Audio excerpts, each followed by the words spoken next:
Here we'll be discussing energies of atomic orbitals in many electron systems as opposed to just a one electron system like we've previously talked about.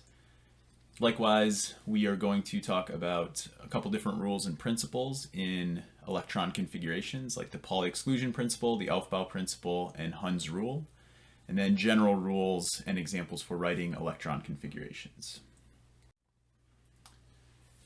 So, energies of atomic orbitals in many electron systems. Hydrogen atom is what we started with, and that's very simple because it contains just one electron, and by and large that's what we've been talking about up till now. Electrons can be in the 1s orbital for the ground state for a hydrogen atom, or you can have it in a higher energy orbital like an excited state, and that's what we call an excited state. With many electron systems, we generally would like to know the ground state electron configuration.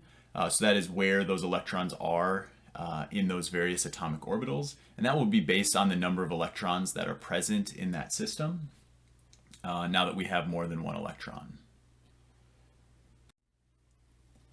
So when we're dealing with these, we would like to know the relative energies of these atomic orbitals in a many electron system. It will be slightly different than the one electron system, such as hydrogen. This will cause some of those energies of the orbitals in a shell to actually split. So they'll be at slightly different energy levels than what we had talked about previously.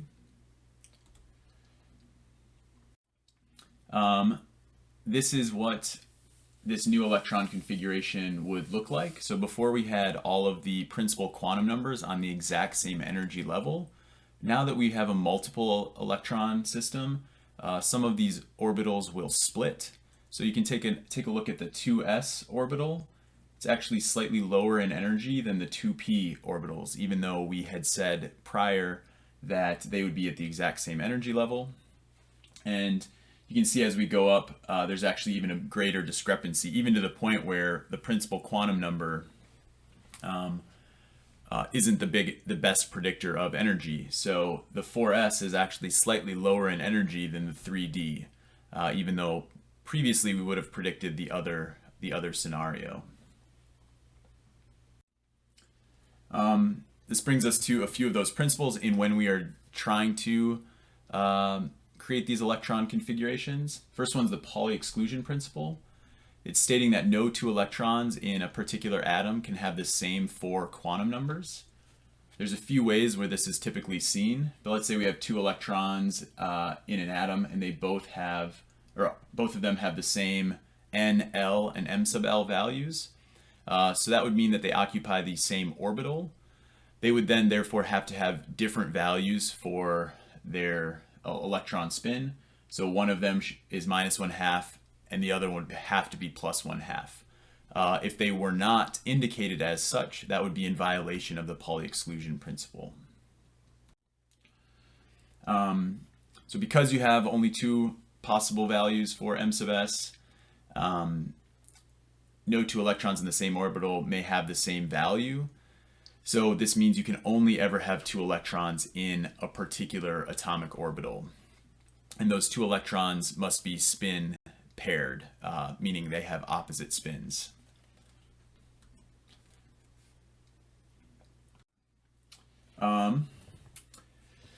So this is how we would designate this orbital notation and orbital diagrams.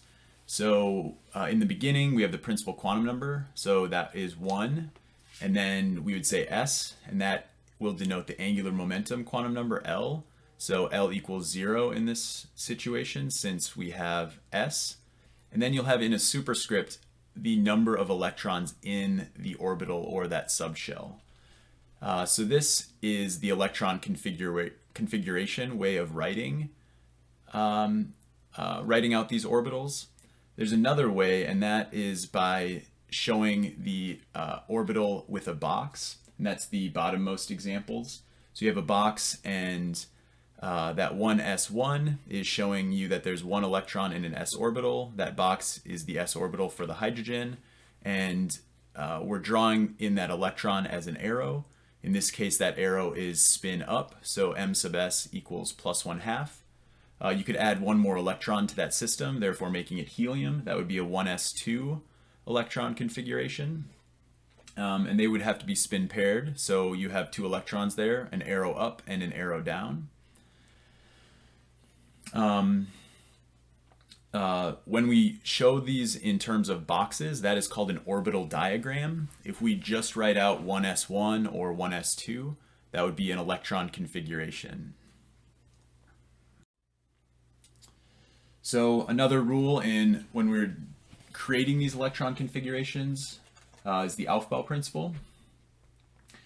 We can continue the process of writing electron configurations for elements based on the order of those orbital energies and that Pauli exclusion principle. But we would like to essentially build up these electrons step by step. Each step involves adding one more proton to the nucleus and one more electron to the appropriate atomic orbital. Okay. So this is what this was looking like, where we now, let's say, beyond hydrogen and helium, we now go to a 3-electron system, lithium. So we go to the next energy level orbital. Beyond 1s, the next step was 2s. So the electron configuration on the right-hand side there is 1s2, 2s1 is how we would write that for lithium. Again, that's the electron configuration. But on the left-hand side there with the boxes, that was the orbital diagram. We can do this again at another electron for beryllium. Again, we're able to add another electron because beryllium is adding another proton to the nucleus. So for beryllium to be neutrally charged, which is what we're showing, it has 4 electrons. That would be 1s2, 2s2. Now we would add another electron for boron, and that would end up going into the 2p orbital. So we have 1s2, 2s2, 2p1. Again, you can see we're only adding 2 electrons to each individual box, one spin up and one spin down. And we're adding those starting at the lowest energy level and moving up into higher energy levels. That's the Aufbau principle.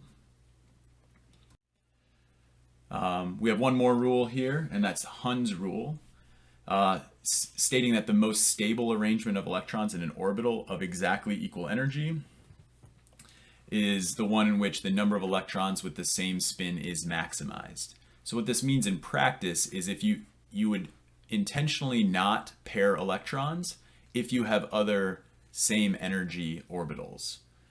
So here's an example for the next one, carbon. We're adding one more electron. We now have 6 electrons total.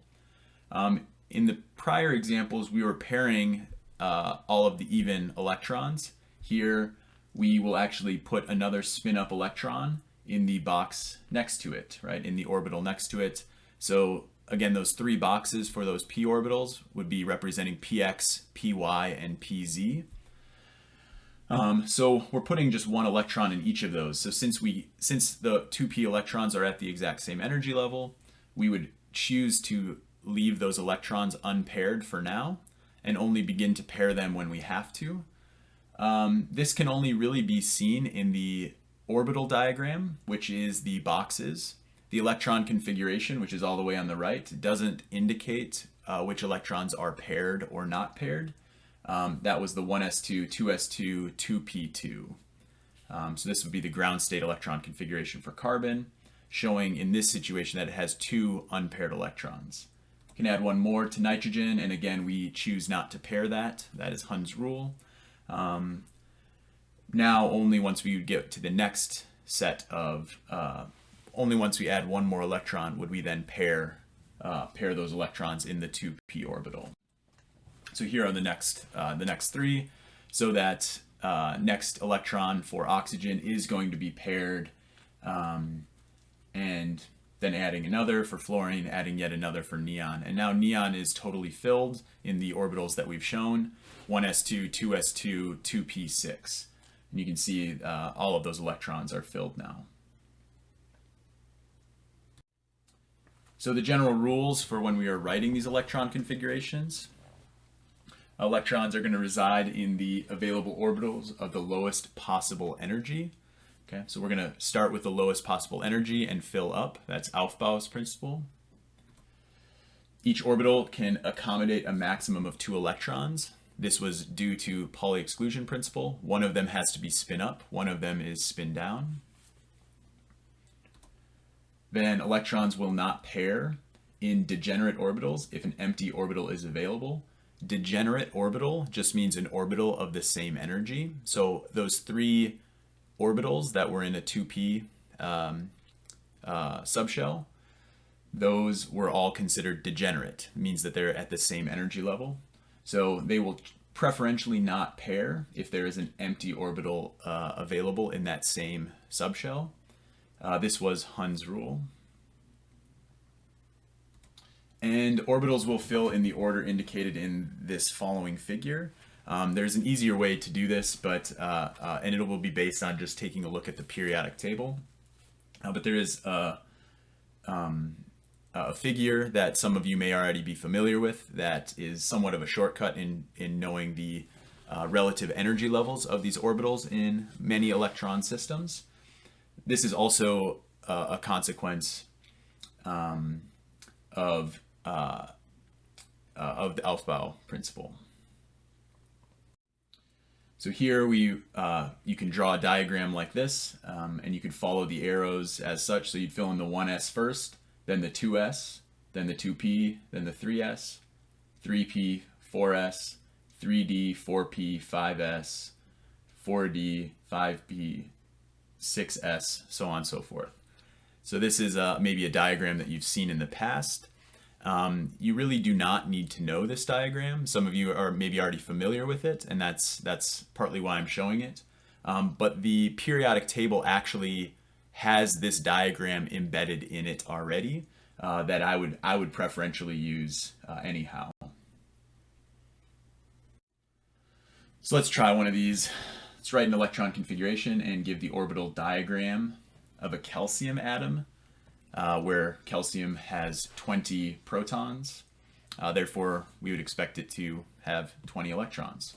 So our general strategy is we're going to use that Aufbau principle to build the electron configuration of calcium atom. And we're also going to not just write the electron configuration, but also draw it out with an orbital diagram. They both convey a similar information, certainly, but the orbital diagram is a little more specific since it can show whether electrons are paired or unpaired. This will matter in the future, but for right now, there doesn't seem to be a big difference.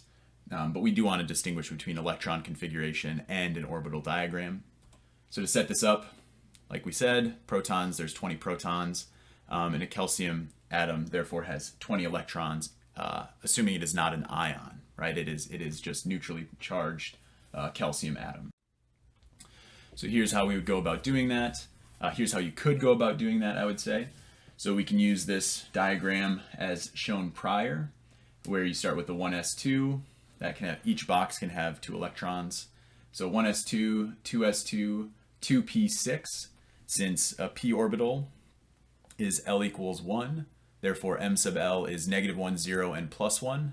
So therefore you'd have 3 boxes, one for -1, one for 0, and one for +1. Px, Py, and Pz. Okay. Then we'd have 3s2, 3p6, and 4s2. So if you take a look at all of those arrows, we should have 20 arrows there in the bottom orbital diagram.